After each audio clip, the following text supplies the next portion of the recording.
الشيطان الرجيم بسم الله الرحمن الرحيم إن عدة الشهور عند الله 12 شهرا في كتاب الله يوم خلق السماوات والأرض منها أربعة ذلك الدين القيم فلا تظلموا فيهن أنفسكم. وقال النبي صلى الله عليه وسلم أفضل الصيام بعد شهر رمضان شهر الله المحرم رواه مسلم. حاضرین جمعہ، بزرگوں، جوانوں، ماں بہنوں، یہ محرم الحرام کا مہینہ چل رہا ہے اور آج 5ویں تاریخ، 5 دن کے بعد 4 دن کے بعد 5ویں دن 10ویں محرم کو ہمارے اس ملک میں ایسا ادھم مچتا ہے اور خرافات کا ایک انبار، ایک سے پڑھ کر ایک خرافات آپ کو دیکھنے کو مل جاتا ہے.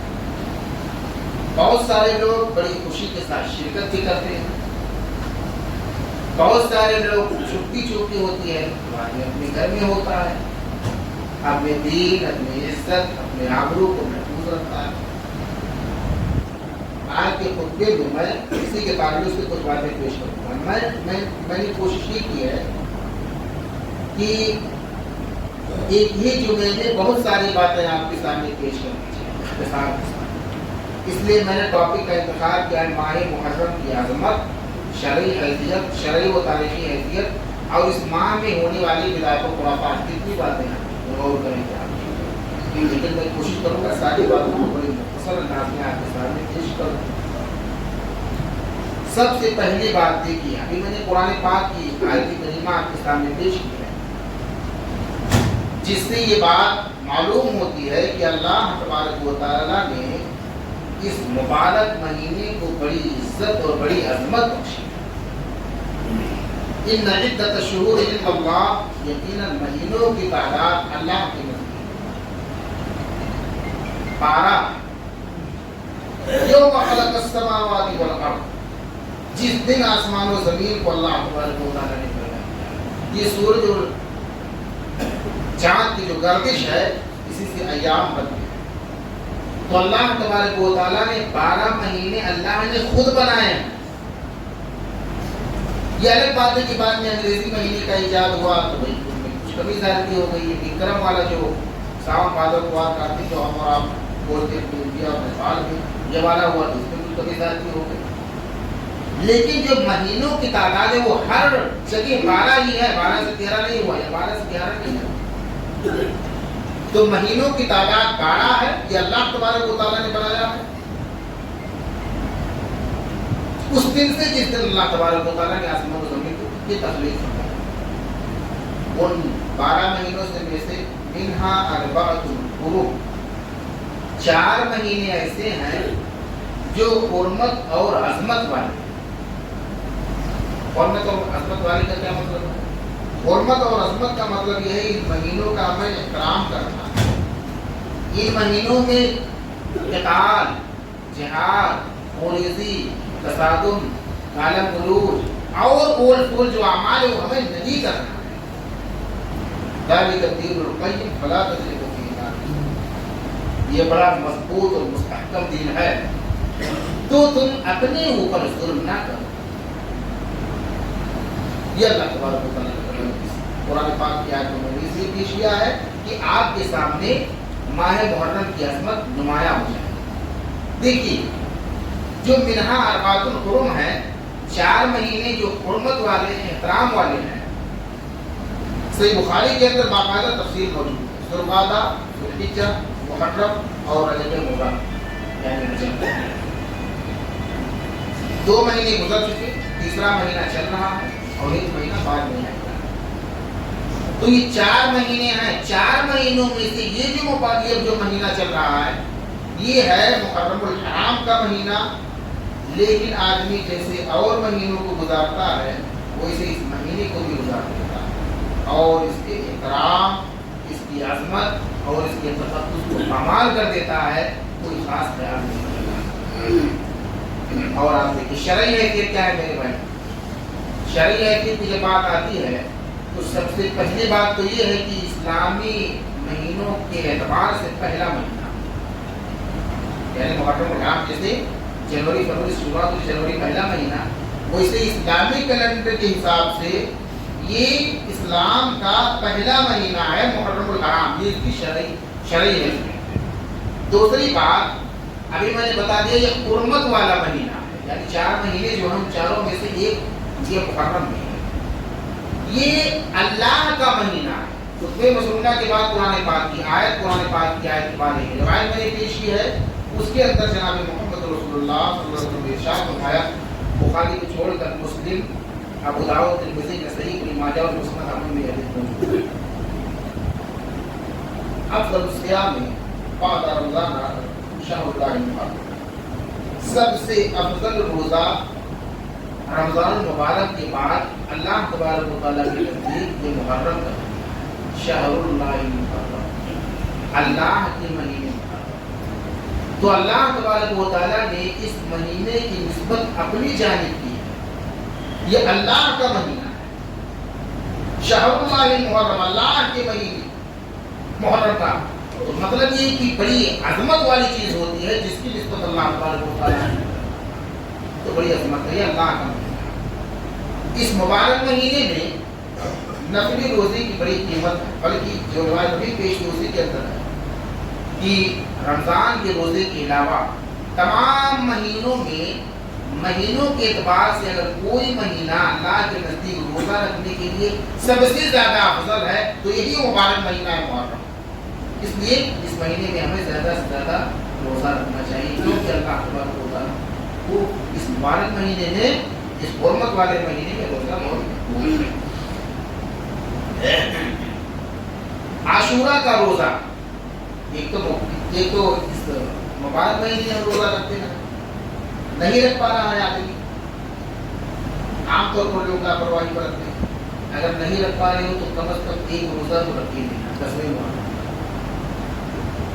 جناب محمد رسول اللہ صلی اللہ علیہ وسلم کا فرمان ہے، صوموا یوم عاشورہ وخالفوا. یوم عاشورہ کا روزہ رکھو، یہودیوں کی مخالفت. اصل میں ہوا یہ کہ جناب محمد رسول اللہ صلی اللہ علیہ وسلم جب ہجرت کر کے مدینہ تشریف لائے تو دیکھا کہ 10ویں محرم کو یہودی روزہ رکھتے، یہود جیسی قوم وہ 10ویں محرم کو روزہ رکھ رہی. پیارے رسول صلی اللہ علیہ وسلم سے تحقیق کروایا کہ وجہ کیا ہے. کہا یہود اس لیے روزہ رکھ رہے ہیں کیونکہ ان کے پیغمبر حضرت موسیٰ علیہ السلام جو ہمارے بھی نبی، ہمارے تو سارے پیغمبر ہم سب کا احترام کرتے ہیں. موسیٰ علیہ السلام اور بنی اسرائیل کو نجات ملی تھی فرعون کی جو ڈوبا تھا، غرق ہوا تھا، اس کی خوشی میں یہ یہود روزہ رکھتے ہیں. جناب محمد رسول اللہ نے فرمایا نحن احق بالموسیٰ، ہم تو موسیٰ سے زیادہ حقدار. صحابہ کرام کو روزہ رکھنے کا حکم دیا، خود بھی روزہ رکھتے ہیں. ہاں جناب محمد رسول اللہ دنیا سے رخصت ہو جائیں گے اس سے 1 سال قبل فرمایا لیکن بقیت علاقات میں تعظیماً رکھتا سا. اسے مسلم کہتے ہیں اگر میری زندگی باقی رہی تو آنے والے سال میں 9 کا روزہ. تو آدمی ہم کو رات کو کوشش یہ کرنی چاہیے کہ 2 روزہ، 9 اور 10 یہ سب سے اولا ہے. سب سے بہتر یہ ہے کہ آدمی 9 اور 10 کا. اگر آدمی کسی وجہ سے 9 کا نہیں رکھ پایا تو روایت تو ضعیف ہے لیکن مخالفت کے پیش نظر آپ جائز کام کریں گے کہ آپ 10 اور 11 کر دیں، تب یہ ہوتے کی مخالفت ہو جائے گی. اگر کوئی شخص زیادہ کمزور ہے جو نہیں رکھ پا رہا ہے تو آدمی کو کم از کم 10ویں کا تو رکھ ہی لینا چاہیے. اس کا فائدہ کیا ہوگا بھائی؟ جناب محمد رسول اللہ کا فرمان ہے صیام یوم عاشورہ انی احتسب علی اللہ ان یکفر السنۃ الماضیہ. یوم عاشورہ کا روزہ یعنی 10ویں محرم کا روزہ میں اللہ سے پوری امید رکھتا ہوں کہ اس سے 1 سال پچھلے گناہ معاف ہو جائیں. صغیرہ جتنے گناہ چھوٹے چھوٹے گناہ ہیں وہ تمام گناہ آپ کے معاف ہو جائیں گے. اس روزے کا یہ فائدہ ہے، اس لیے روزہ آپ کو رکھنا چاہیے. یہ شرعی ہے، طرف تاریخی ہے کہ کافی کی تاریخی حیثیت یہ ہے کہ جیسا کہ میں نے ابھی بتا دیا، جناب محمد رسول اللہ جب مدینہ تشریف لائے تو یہود اس خوشی میں روزہ رکھتے تھے کہ موسیٰ علیہ السلام اور بنی اسرائیل کو نجات ملی۔ ایک تاریخی حیثیت یہ ہے کہ 10ویں محرم کو فرعون ڈوبا اور اس کے جو پیچھے تھے پکڑنے والے موسیٰ اور بنی اسرائیل کو پکڑنے والے، وہ غرقاب ہو گئے اور اس دن موسیٰ اور بنی اسرائیل کو نجات ملی، یعنی 10ویں محرم۔ رسول اکرم جناب محمد رسول اللہ صلی اللہ علیہ وسلم نے اسی مبارک مہینے یعنی محرم کے مہینے میں ہجرت کا پلان بنایا، ہجرت کا پلان بنایا تھا۔ کون سی ہجرت بھائی؟ جب مکہ والوں نے ظلم کی انتہا کر دی اور بے انتہا ظلم ڈھانے لگی، جناب محمد رسول اللہ کو تو ستاتے تھے آپ کے اصحاب، آپ کی صاحبزادی، حتیٰ کہ اس حد تک تڑپانے اور ستانے لگے کہ جناب محمد رسول اللہ صلی اللہ علیہ وسلم کے آنگن میں لے جا کر کے اوزری وغیرہ پھینکنے لگے، پیارے رسول کے دروازے کے سامنے لے جا کر کے کچرا پھینکنے لگے۔ جناب محمد رسول اللہ جب سجدے میں گئے تو آپ کے اوپر اونٹ کی اوزری لا کر کے ڈال دی گئی۔ وہ مکہ جہاں جناب محمد رسول اللہ کے صحابہ کو رلایا جاتا تھا، تڑپایا جاتا تھا، ان کو دن رات پیٹا جاتا تھا اور تپتی ہوئی ریت پہ لٹا دیا جاتا تھا، وہ مکہ وہاں جب ظلم و ستم ظلم کی انتہا ہو گئی تو اللہ تبارک و تعالیٰ نے اپنے پیغمبر جناب محمد رسول اللہ صلی اللہ علیہ وسلم کو ہجرت کرنے کا حکم دیا۔ تو اس مبارک مہینے سمیت ایک چیز ہم اور آپ اپنے ذہن میں ایک بات اور رکھ لیں کہ اس مبارک مہینے کا ایک پیغام ہمیں ملتا ہے ہجرت سے، کہ ہم کو اور آپ کو بھی اگر ضرورت پڑے اپنے دین اپنے ایمان کو بچانے کی خاطر تو گھر بار پراپرٹی اور جو کچھ بھی ہمارے پاس ہے ہم اپنا دین اور ایمان لے کر کے چل پڑیں گے، اور جو کچھ بھی ہے دنیا داری والا معاملہ ہم چھوڑ دیں گے، لیکن دین اور ایمان ہم نہیں چھوڑ سکتے۔ یہ ہجرت کا بہت بڑا پیغام ہے۔ تو ہجرت کا پلان جناب محمد رسول اللہ صلی اللہ علیہ وسلم نے اس مبارک مہینے میں بنایا، اس لیے اس کا ابھی ہمارے ذہن میں خاکہ ہونا چاہیے کہ جناب محمد رسول اللہ نے ہجرت کی ہے۔ ایسا نہیں کہ سمجھوتا کیا ہے دین اور اسلام سے، دین اور ایمان سے سمجھوتا کر کیا، سارا سمجھوتا چلے گا، سب کچھ ہم مانیں گے، جیسے آپ کو بھائی ایسے کھڑے ہونا آپ کھڑے رہیں گے، ایسے آپ کو اٹھنا ہے اٹھیں گے، لیکن جب اسلام کی بات آئے گی، دین کی بات آئے گی اور توحید اور شرک کی بات آئے گی، وہاں ہم سمجھوتا کسی صورت سے کرنے کے لیے آدمی کو تیار نہیں ہونا چاہیے۔ اور آپ دیکھ لیجیے یکم محرم کو حضرت عمر رضی اللہ تعالیٰ عنہ کی شہادت ہوئی، یہ تاریخی ہے۔ حضرت عثمان غنی رضی اللہ تعالیٰ عنہ کو مبارک مہینے سے محرم کے مہینے میں آپ کو خلافت ملی، جب شہید ہوئے حضرت علی رضی اللہ تعالیٰ عنہ، اس کے بعد عثمان کو خلافت ملی۔ حضرت حسین رضی اللہ تعالیٰ عنہ جو جناب محمد رسول اللہ کے مشابہ تھے، حضرت حسین رضی اللہ تعالیٰ عنہ کی شہادت کا عظیم سامعہ 10ویں محرم کو پیش ہے۔ یہ کچھ تاریخی چیزیں ہیں جو ثابت شدہ ہیں، جن پر کسی کا کوئی اعتراض نہیں ہے۔ اچھا میرے بھائی یہ کچھ ثابت شدہ چیزیں ہیں، لیکن اب بات یہ آتی ہے کہ جو چیز ثابت شدہ ہے ہمیں کیا کرنا چاہیے اس مبارک میں، ہمیں کیا کرنا، جو اب تک آپ نے سنا ہے اس سے آپ کو کیا نتیجہ ملا، اب ہم کو کیا رزلٹ ملا، ہم مولوی صاحب نے جتنا سنا دیا، لیکن اتنا سنانے کے بعد میں آپ کو کرنے کی چیزیں کیا ملی وہ آپ سوچیے۔ آپ کے کرنے کی چیزیں یہ ملی ہے کہ اس مبارک مہینے میں اگر ہم رکھ سکتے ہیں نفلی روزہ تو اس کثرت سے روزہ رکھنا ہے۔ اگر ہم اور آپ کثرت سے نفلی روزہ نہیں رکھ پا رہے تو 10ویں محرم کا کثرت رکھا ہے، کیونکہ اس سے گزشتہ 1 سال کا گناہ معاف ہوگا۔ اس مبارک مہینے کے آتے ہی ہمیں ایک میسج اور پیغام ملتا ہے، جس طریقے سے جناب محمد رسول اللہ نے دین و ایمان بچانے کے لیے ہجرت کیا، اسی طریقے سے ہمیں بھی اپنے ذہن و دماغ میں یہ خاکہ بنا کر کے رکھنا چاہیے کہ میرے مالک جب کبھی بھی تیرے دین کی خاطر ہماری ضرورت پڑے گی تو جان کی قربانی دیں گے، مال کی ضرورت پڑے گی تو مال بھی چھوڑ دیں گے۔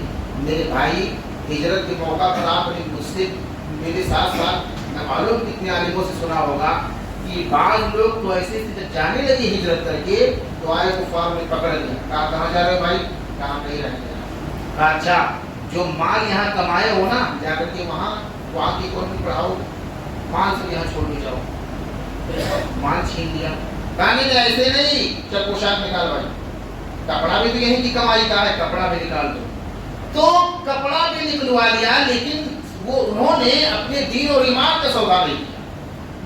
تو یہ ایک کرنے کا عمل ہے اور ہمیں کرنا چاہیے، لیکن جو کرنے کی چیزیں ہوتی وہ آدمی نہ کر کے دوسری چیزوں کو کرتا کیا، اس کی بدعات و خرافات کیا ہیں، اب آپ ایک طرف سے سنتے چلیں اور مختصر انداز میں تجزیہ بیان کے سامنے پیش کرتے ہیں۔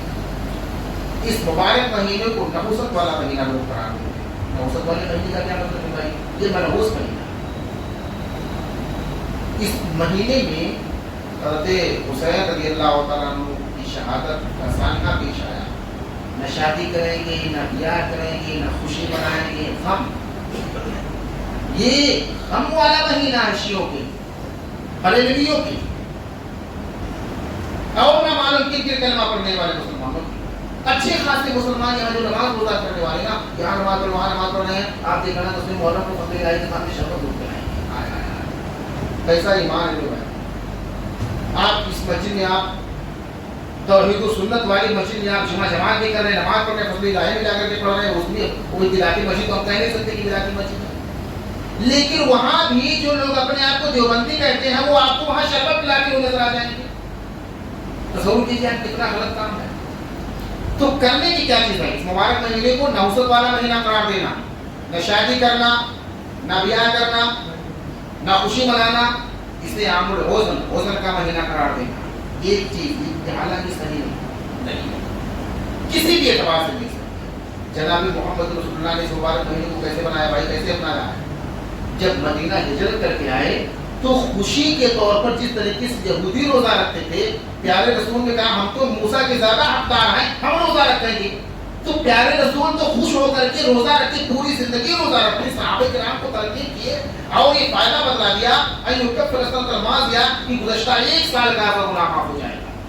تو پیارے رسول نے تو خوشی کے طور پر پیش کیا ہے، اور آپ زبردستی آپ غم کا مہینہ قرار دیں گے۔ تو میرے بھائی یہ نحوست والا مہینہ نہیں ہے، آپ جیسے چاہیں ویسے زندگی گزاریں، جو ہونا تھا وہ ہو چکا، ساری دنیا کو ٹینشن ہوتا ہے، کوئی دنیا کا ایسا مسلمان نہیں ہے کہ جس کی دل و دماغ میں ادنا سے بھی خوشی آ جائے کہ حسین کی شہادت ہوئی ہے، کوئی بات نہیں ہو گئی، ٹھیک ہے، نارمل معاملہ ہے، نہیں، بہت عظیم سانحہ ہے، اور سارے لوگوں کو، تمام اہل سنت والجماعت کو ٹینشن ہوتا ہے، لیکن اس ٹینشن کی بھی ایک حد ہے، اسے ہمیں کراس نہیں کرنا چاہیے۔ دوسری بات، یہ مبارک مہینہ جیسے ہی آتا ہے، صحابہ کرام کو آپ بڑے اعلیٰ پیمانے پر گالیاں دی جاتی ہیں، بڑے اعلیٰ پیمانے پر۔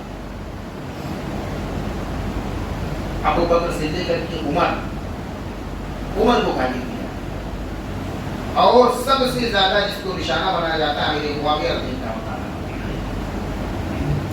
دیکھیے کچھ چیزیں ہوتی ہیں سیاسی پالیسی، جب آدمی حاکم ہوتا ہے، حکمراں ہوتا ہے، تو وہ انسان ہی ہے، گرچہ صحابی ہے انسان، تو مناقب ایک طرف، کچھ کمیاں ہوتی ہیں وہ ایک طرف، ہو سکتا ہے ان کے اندر انسانیت کے ناطے کچھ کمیاں کوتاہیاں ہوئی، اس میں کوئی شک کی بات نہیں، انسانیت کے ناطے ہوتی ہی ہیں، وہ کمیاں ہو سکتا ہے سیاست کی وجہ سے ہوئی ہو، وہ کمی ہو سکتا ہے انسان ہونے کے ناطے ہوئی ہو، یا وہ کمی ہو سکتا ہے کس وجہ سے ہوئی ہو، وہ جانے اللہ جانے، لیکن چونکہ جناب محمد رسول اللہ صلی اللہ علیہ وسلم نے ان کی صفائی پیش کر دی ہے، میرے بھائی آپ کو پتا ہونا چاہیے کہ جو لوگ جناب محمد رسول اللہ کے خاص لوگ تھے، جو کاتب وحی تھے، ان میں سے یہ امیر معاویہ رضی اللہ عنہ بڑے خاص صحابی۔ تو ابو بکر سے لے کر کے، اچھا صرف یہ نہیں کہ صحابہ کرام کو، صحابیات کو، اور صحابیات میں عائشہ صدیقہ رضی اللہ تعالیٰ عنہ کو سب سے زیادہ نشانہ بنایا جاتا ہے۔ عائشہ صدیقہ رضی اللہ تعالیٰ عنہ کو یہ شیعہ زبان کھول کر کے گالیاں دیتے ہیں، زبان کھول کر کے گالیاں دیتے ہیں۔ عامر لیاقت انتقال ہو گیا پاکستان، شیعہ بہت گالیاں ہیں، بڑے زندگی میں گالیاں ہیں، لیکن اس نے کتاب لکھی، کتاب صحیح کتاب لکھی عائشہ کے بارے میں، اور عائشہ کی قبر کے بعد گیا وہاں حج کرنے کے لیے، عمرہ کرنے کے لیے گیا، تو وہاں جا کر کے رو رو کر کے معافی مانگا کہ اماں ہم نے آپ کو بڑا تکلیف پہنچایا، اماں ہم نے آپ کو بڑی گالیاں دی، اماں ہم سے بڑی لطیف اور کوتاہی کیا، میری اماں میری ماں کو وہاں جا کر کے رو رو کر کے معافی مانگا۔ تو جب آدمی کو ہوش آ جائے،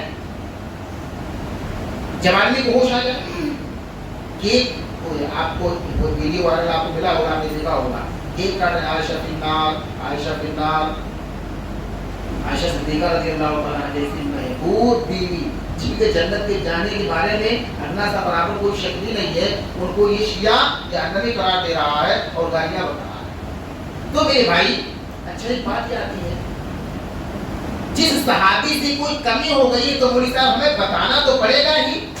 آپ کو کس نے ذمہ داری دی بتانے کی؟ بھائی اسلام نے پابندی لگا دی، اسلام نے ٹھپا لگا دیا رضی اللہ عنہ ورضوا عنہ، اللہ ان سے راضی اللہ سے راضی۔ تو جب اللہ ان کی غلطیوں پر بھی راضی ہے، غلطیاں انسانی کی راضی، اللہ معاف کر دیا ان سے، رضی اللہ عنہ ورضوا عنہ ہو گئے تو معاملہ ختم۔ تو صحیح بات یہ ہے کہ پیارے رسول کا فرمان ہے لا تسبوا اصحابی، میرے کسی بھی صحابی کو نہیں بتاؤ۔ اگر میری صحابی نے ایک مد یا آدھا مد، ایک سا یا اس سے کم خرچ کیا ہوگا اور آپ میں سے کوئی بہت پہاڑ کے برابر جا کر کے خرچ کرے تو ان کے اس خرچ کے تھوڑا سا جو انہوں نے غلہ خرچ کیا تھا اس کے برابر بھی آواز نہیں پائیں گے۔ یہ جناب محمد نے پابندی لگا۔ اور آگے منصب بازخار جس نے میرے صحابہ کسی صحابی کو بنا دیا فعلی لعنت اللہ وہ بنا تقریبا ناصر، تو اس پر اللہ کی فرشتوں کی اور تمام دنیا جہان کی لعنت جو میرے کسی صحابی کو بنا دیا۔ تو ہم کو اور آپ کو کہتے ہیں نا، ارے جب غلطی ہو گئی تو بتانا تو پڑے گا، نہیں بتانا ہے، چھپانا ہے۔ بتانا اس لیے نہیں کیونکہ ہماری اوپر شریعت کی پابندی ہے، ان سے غلطی ہوئی رب جانے وہ جانے، اللہ تبارک و تعالیٰ نے ان کی بخشش فرمائی اور اللہ تبارک و تعالیٰ نے انہیں معاف فرمایا۔ ہم کو اور آپ کو ان کے خلاف زبان نہیں کھول، کسی بھی صحابی، ادنا سا بھی صحابی جسے صحابی ہونے کا شرف حاصل ہے تو ہم اور آپ زبان نہیں کھولیں گے، کہتے ہیں نہیں زبان تو کھولنا چاہیے، زبان ہم نہیں کھولیں گے، اسلام نے ہمارے اوپر پابندی لگائی ہے۔ جس نے بھی زبان کھولا گمراہ ہو گیا۔ دنیا کی تاریخ رہی ہے کہ جس نے صحابی پر زبان کھولا وہ پھر کھلتا ہی چلا گیا، کھلتا ہی چلا گیا اور اتنا کھل گیا کہ پھر وہ واپس نہیں لوٹا۔ اس لیے جو پابندی ہے ہمیں اس کو سمجھنا چاہیے کہ یہ صحابہ کرام کی غلطی تھی۔ صحابہ کرام میں سے کون کہنا کہ معصوم الخطا تھے؟ صحابہ کرام معصوم الخطا تو تھے نہیں، وہ کیسی غلطی ہوئی اللہ جانے، رب جانے، اللہ جانے وہ جانے ہو کیا معاملہ تھا۔ لیکن ہم کو اور آپ جانے بحیثیت امتی محمدیہ تمام کے تمام مسلمانوں کو جناب محمد رسول اللہ نے پابندی لگائی کہ کسی بھی صحابی کو آپ کھول کھول نہیں بک سکتے ہیں اور ان کا حساب کتاب اللہ تبارک و تعالیٰ کے پاس ہے، ہمیں کچھ نہیں۔ اور آپ کو پتا ہونا چاہیے کہ کوئی شخص انتقال ہو گیا کسی انسان کا، نارمل کسی مسلمان کا انتقال ہو گیا نا، تو اللہ کے رسول نے لا تسبوا الاموات، کسی بھی مرنے والے کو نہیں، فإنهم قد أفضوا إلى ما قدموا، جو انہوں نے بھیجا وہاں تک وہ پہنچ گئے، جو انہوں نے کیا کھڑا تھا وہاں تک وہ پہنچ گئی۔ کس کے لیے ہے؟ کائنات کے اندر کوئی بھی کلمہ پڑھنے والا مسلمان مر جائے تو اس مسلمان کی کمی کو ہم مرنے کے بعد نہیں بیان کر سکتے ہیں، یہ جناب محمد رسول اللہ نے پابندی لگائی۔ تو صحابی کے بارے میں ہم اور آپ کون ہوتے ہیں کہ یہ بول کر کے زبان کھول دیں کہ بھائی غلطی ہوئی ہے تو کہنا تو پڑے گا۔ بھائی صاحب کہنے کے لیے پابندی اس لیے نہیں کہنا ہے، کہو گے تو ڈوب جاؤ گے، کہو گے تو ڈوب سکتے ہو، اس لیے ڈوبنے سے بچنا ہے تو نہیں کہنا۔ اور آپ دیکھ لیجیے بھائی شہادت حسین کو یاد کرنا اور باقی جو چیزیں ہوئی ہیں اس کو فراموش کر جانا، کوئی شک کی بات نہیں ہے کہ آدمی کو یاد کرنا چاہیے، درد و غم کا اظہار کرنا چاہیے، اور جو اہل بیت سے محبت نہ کرے وہ جہنم میں جائے گا، یہ سن لیجیے۔ اہل بیت سے جو محبت نہ کرے، اہل بیت میں صرف حضرت فاطمہ اور حضرت حسن و حسین علی یہی نہیں ہے، بلکہ ازواج مطہرات کو اللہ تبارک و تعالیٰ نے قرآن میں اہل بیت کہا ہے، یا اہل البیت وَيُطَهِّرُكُمْ تَطْهِيرًا، جہاں پردہ کرنے کا حکم دیا ہے وہاں خالص ازواج مطہرات کو اللہ تبارک و تعالیٰ نے اہل بیت ہی سے یاد کیا ہے، جن کو اہل بیت سے دنیا والے خارج کر رہے ہیں، جنہیں اللہ تبارک و تعالیٰ نے قرآن پاک میں اہل بیت سے یاد کیا ہے ازواج مطہرات رضی اللہ عنہا کو، تو یہ کائنات والے حضرت علی، حسن و حسین اور فاطمہ کے علاوہ کسی کو اہل بیت نہیں مانتے کہ کائنات والوں کو مطلب جو گمراہ ہیں۔ اور جن کو اللہ تبارک و تعالیٰ نے اہل بیت سے یاد ہی کیا ہے ان کو دنیا والے بھول گئے. عجیب تماشا ہے. تو علی، فاطمہ، حسن، حسین سمیت تمام ازواج مطہرات رضی اللہ عنہن اہل بیت ہیں. اس لیے کسی بھی اہل بیت سے ادنا سی بھی نفرت اگر ہمارے دل و دماغ میں آئے تو نفرت ہمیں ضرور ہے. اس لیے ہمیں یاد کرنا چاہیے جنہوں نے شہید کیا اللہ کی لعنت ہو ان پر، جنہوں نے حسین کو شہید کیا، جو لوگ شامل ہیں اللہ تبارک و تعالیٰ ان سے نمٹے گا. اور آپ کو پتا ہونا چاہیے، تاریخ گواہ ہے کہ جو لوگ قتل میں شامل تھے ان لوگوں کی بعض لوگوں کے نتائج موجود ہیں کہ سانپ آیا، روح نکل گئی، سانپ آیا ناک سے داخل ہوا اور پھاڑ دیا ناک، منہ سے داخل ہوا ناک سے نکل گیا، ناک سے داخل ہوا منہ سے نکل گیا. ایسے ایسے حادثات نہیں ہوئے بھائی جو قتل میں شامل تھے.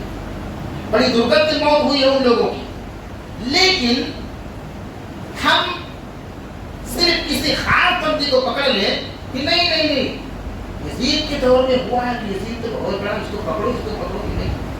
بھائی صاحب دور خلافت میں نمالوں کتنے کارنامے ہوتے. مودی حاکم ہے نا، کتنا بلاکار روز ہوتا ہے تو مودی کو جا کے پکڑ لو کہ بھائی کیوں بلاکار ہوا ہے، پابندی ہے. تو مودی نے قانون بنایا کہ بلاکار کرنے کا یہ قانون ہے، چلو کرو کچھ نہیں ہوگا. اس کی حکومت میں نہ معلوم کیا کیا ہوتا ہے. ہاں یہ آپ دیکھیے کہ کیا اس نے حکم دیا ثابت نہیں ہے، بلکہ اس نے عزت کیا، احترام کیا، بڑے احترام کے ساتھ اس نے واپس کیا. یہ جو ہے کہ سر کو ڈنڈا گھسیڑا سر کے اندر حسین کے اور اوپر اچھالا، یہ سب کچھ میرے بھائی یہ شیعوں نے اس انداز میں گڑھ لیا ہے نا، گڑھ کر کے ایسا مارکیٹ میں پیش کر دیا. جھوٹ کو اتنا پھیلاؤ کہ سچا ثابت ہو جائے، تو اسی طرح سے کیا ہے انہوں نے. مطلب تاریخ میں ایسا گڑبڑ کر دیا ہے کہ عام آدمی تو کنفرم ہے کہ سمجھ نہیں پائے گا. میرے بھائی بڑے بڑے علماء جو ہے وہ کتاب لکھنے کے لیے جب بیٹھے تو ادھر کی ادھر پر چلے گئے. تو میرے بھائی ہم اور آپ کون ہوتے؟ اس لیے کیا ہے کہ ہم اور آپ جتنا خاموش رہ سکتے ہیں اتنا خاموش رہیں، خاص طور پر جہاں خرافات کا ڈر ہو. ہمارا عقیدہ کیا ہے بھائی؟ امیر معاویہ تو صحابی ہے، لیکن یزید کے بارے میں ہمارا کیا ہے؟ امام احمد بن حنبل نے کہا تھا یعنی اہل سنت والجماعت کا ہمارا خاص طور پر ہم اہل حدیث ہیں، لا نحبہ ولا نسبہ. بھیا ہم نہ تو یزید سے محبت کرتے ہیں کہ ایمان کا حصہ ہے، ولا نسبہ نہ ہم کرتے ہیں. باقی جو لوگ نفرت کرتے ہیں وہ جانے نہ چاہیے. ہمارا عقیدہ کیا ہے؟ میرا پرسنل یا ہمارے لوگوں کا یا اہل سنت والجماعت کا لا نحبہ ولا نسبہ، نہ ہماری محبت ہے نہ ہم چاہیے. بس یہ دو جواب ہے. اور آپ دیکھ لیجیے میرے بھائی،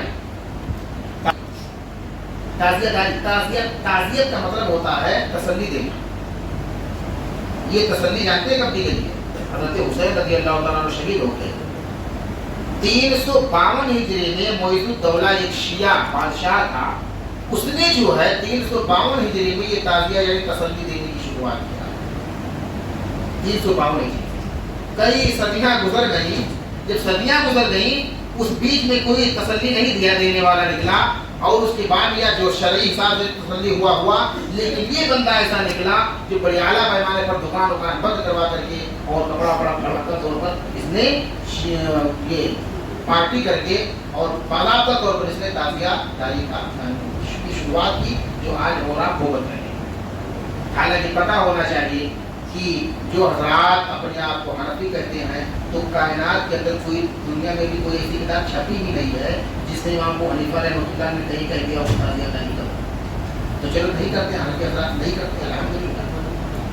دنیا میں کوئی ایسی کتاب ابھی تک چھپی ہی نہیں کہ جس میں امام احمد رضا بریلوی صاحب نے کہہ دیا ہو کہ تعزیہ داری کرو، بلکہ احکام شریعت کے اندر احمد رضا بریلوی صاحب نے منع کیا ہے کہ تعزیہ داری حرام ہے.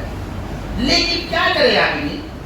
پہلے اتنا ڈھیر دے دیا عوام کو کہ عوام مزاروں پر چلی گئی. اب مولوی بریلوی خود کھینچنا چاہتا ہے، آ جاؤ بتا سے. عوام اتنی چھوٹ پانے بنانے والی نہیں، زیادہ برا وہ ٹوٹا ہی ہے، یہ حالت ہو گئی.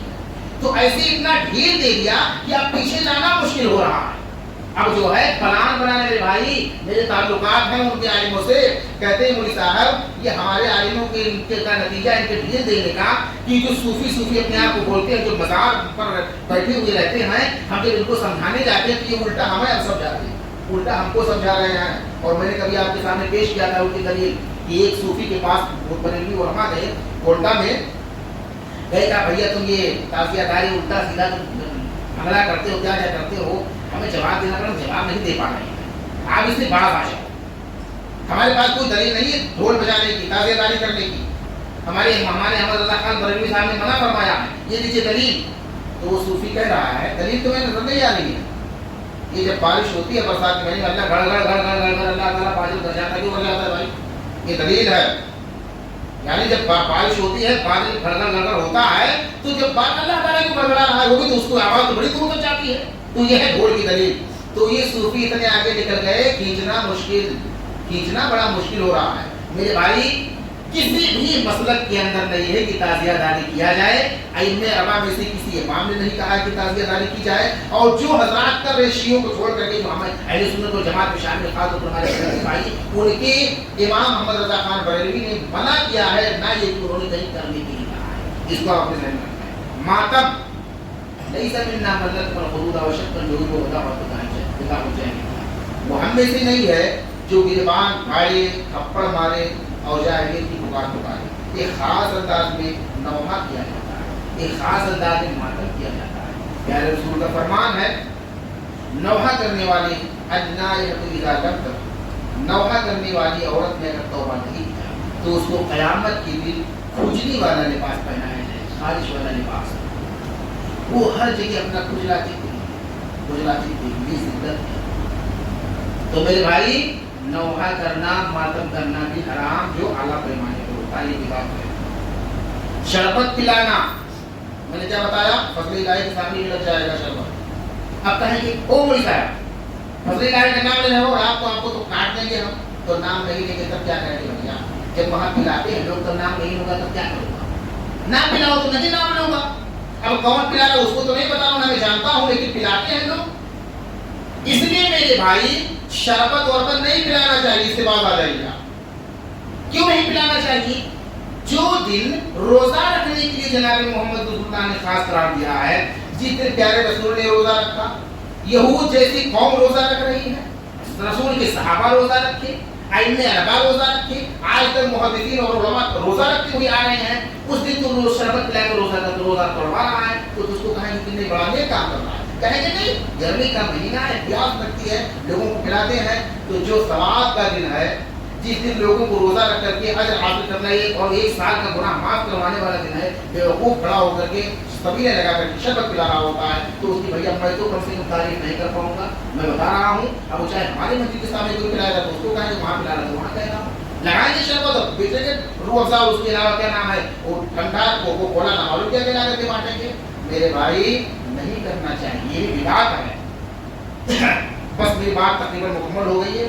اللہ سے دعا ہے اللہ تبارک و تعالیٰ ہم تمام لوگوں کو ویسے عمل کرنے کی توفیق عطا فرمائے جیسے ہمارے اور آپ کے قدوہ جناب محمد رسول اللہ صلی اللہ علیہ وسلم زندگی گزار کر چلی ہے. ہمیں شریعت کو ویسے سمجھنے کی توفیق دے جیسے ہمارے رسول نے ہمارے سامنے پیش کیا ہے. صحابہ, سلف صالحین, ائمہ اربعہ, فقہائے اعظام اور محدثین نے سمجھا ہے, وہ سمجھ کر چلے گئے. ہمیں اس میں خرد برد اور کمی بیشی کر کے نہیں سمجھنا. دیکھیے اگر ہر شخص اپنی مرضی پر سمجھنے کی کوشش کرے تو جتنے لوگ ہوں گے اتنے مذاہب نکل جائیں گے, جتنے لوگ ہوں گے اتنے افکار نکل جائیں گے. اس لیے ہم تابع ہیں سلف صالحین کی کہ جس حدیث کا معنی مفہوم انہوں نے جو سمجھا ہے اس کو ہمیں ویسے سمجھ کر کے عمل کرنے کی ضرورت ہے. یہ نہیں کہ ہمیں اس کے اندر کھود کوریت کر کے زیادہ اندر گھسنے کی ضرورت ہے. زیادہ گھسیں گے تو ڈوب جائیں گے. اقول قولی ھذا استغفر اللہ لی ولکم والسلام علیکم ورحمۃ اللہ. شر الأمور محدثاتها وكل محدثة بدعة وكل بدعة ضلالة وكل ضلالة في النار. أعوذ بالله من الشيطان الرجيم. بسم الله الرحمن الرحيم. إن عدة الشهور عند الله 12 شهرا في كتاب الله يوم خلق السماوات والأرض منها 4 ذلك الدين القيم فلا تظلموا فيهن أنفسكم. وقال النبي